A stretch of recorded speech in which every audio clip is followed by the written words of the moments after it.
សួស្តីបងប្អូនទាំងអស់គ្នាតើយើងមកធ្វើលំហាត់លេខ1នេះដោះស្រាយសមីការ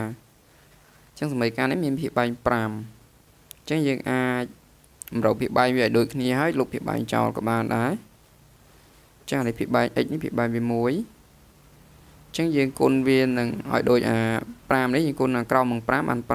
5ហើយលើគុណ5បាន 5x បូកឲ្យ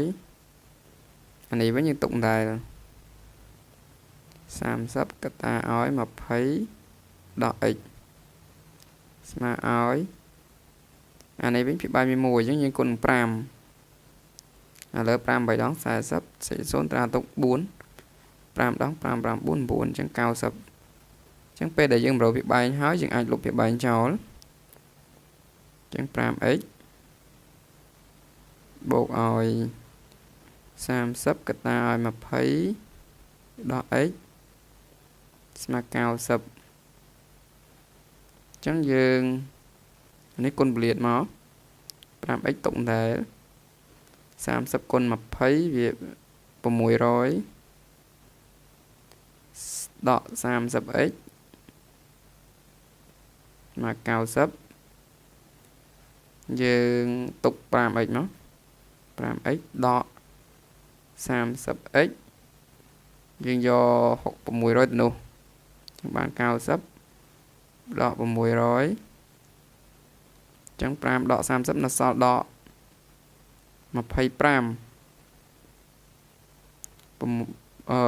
ដក600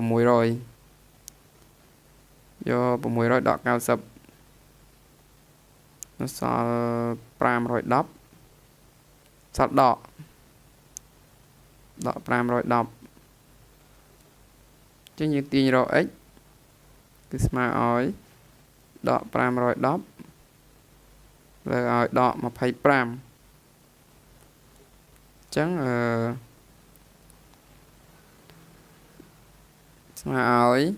ដកចែកដកបូកហើយចឹងនេះអាចសម្រួលនឹង5ក្រោមសម្រួលនឹង5បាន5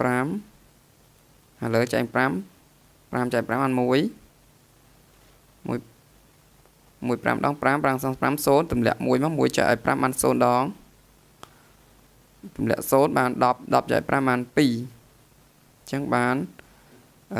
102លើ5